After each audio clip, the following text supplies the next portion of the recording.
Slovin with Remax Results. And I'm Ryan Beardsley with Fairway Mortgage. And we're going to talk about the complexities of the Minnesota purchase agreement. And we're two dudes in a hot tub. Why? It's better than two dudes sitting in a room. Yeah, that's true. That's true. Good enough. The purchase agreement is what your realtor will be sending to the listing agent when you're ready to make an offer on a home. That's me or anyone else. That's great. It's everything that we can and will negotiate will go into that contract. And it's long and legal, so we're going to do our best to explain what goes into that right now. Let's start at the start. The first page of the purchase agreement is the most important because it covers your earnest money, your closing date, your down payment, and your purchase price. What is earnest money? I'm so glad you asked, Ryan. Earnest money is like the down payment to the down payment. It's typically 1 to 3% of the purchase price, and it's going to be sent right after your offer is accepted. The listing agent is going to hold it until the end of closing. At closing, it will be folded into your down payment. So it's not extra money, it's just part of the down payment. The great thing about earnest money is it's typically refundable up to a certain point in the process. And we're going to talk about that in the financing section, right? Yes. Yeah. Sounds great. Hey, Ryan. Yeah. What is the financing contingency? Mortgage financing contingency is typically going to be where you elect the different loan product that you're going to be using. So it'll be conventional, FHA, USDA, or VA. With that, you'll elect on the purchase agreement whether if you're going to retain the earnest money or you're going to forfeit it to the seller. Okay, so if on the purchase agreement we put 6.5 interest rate and then it jumps up to 8, Yep. that's an opportunity for us to leave the purchase agreement and break the transaction. Correct. Because the maximum allowable interest rate is 6.5%. Nice. Yeah. Good time to get out if you need to. Absolutely. The mortgage finance contingency is going to cover you in the event you do not obtain financing. So you'll also elect whether you're going to retain it as a buyer or if you're going to forfeit it to the seller due to mortgage financing. Okay, so there's a lot of flexibility and a bunch of opportunities to leave the deal if we need to and potentially get our earnest money back. Correct. Awesome. Now, we're skipping a few sections on types of financing, FHA, VA, USDA, because they're not as common. We deal with a lot of conventional loans. And if you have any questions about that, you can reach out to Ryan or I.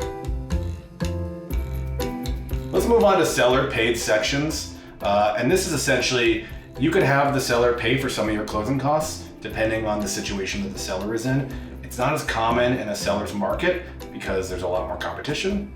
But it happens. Unless you're in more of a rural area, I have seen where some buyers have gotten seller paid closing costs because they're buying maybe up north, maybe super down south by Rochester. Yeah, or if it's been on market for a longer period of time, that's certainly a time to get it. Yeah, absolutely.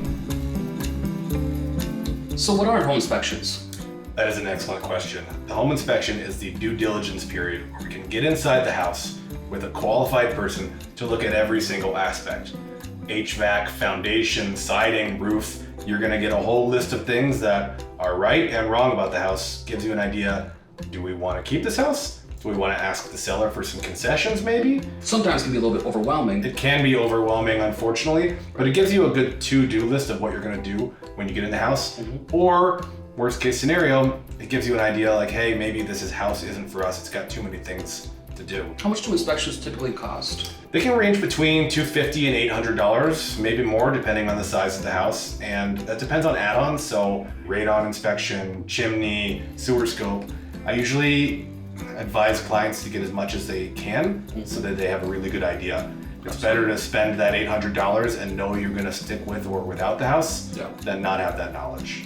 Absolutely. If a home buyer does not like what came from that inspection report, do they have an opportunity to back out of the inspection? Yes, this is our first and best opportunity to back out.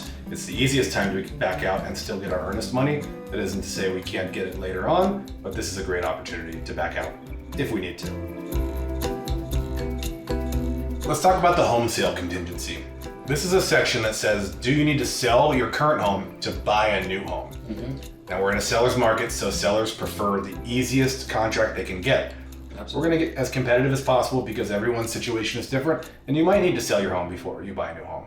Or if it's your first time homeowner, obviously you're not selling anything, we're just jumping in. That looks good. And then there's taxes. Ugh, taxes.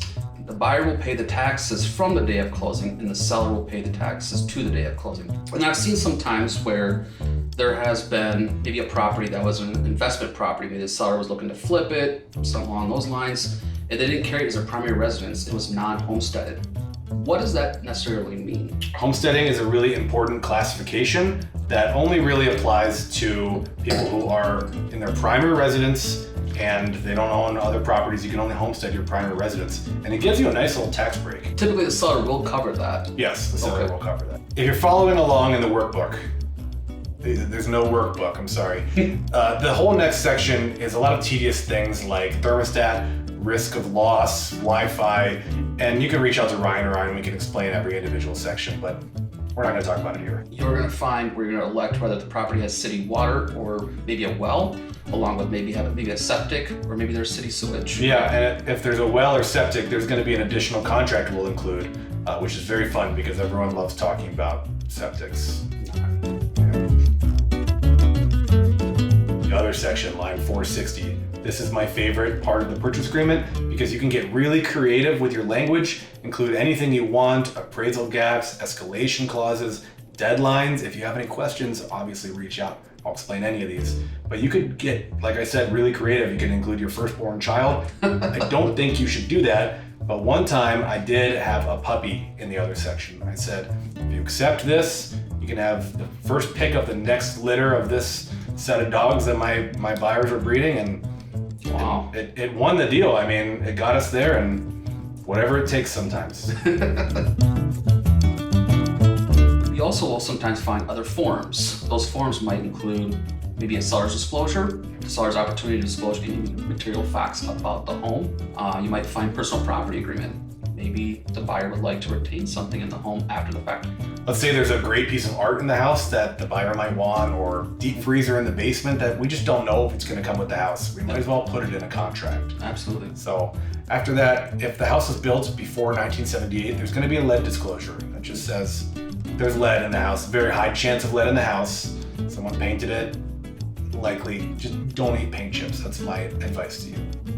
If you do have any questions about real estate, hot tub, mortgage, yeah, be sure to reach out to Ryan or Ryan. We'll get back to you as soon as we can. give us a call. Yeah, cheers.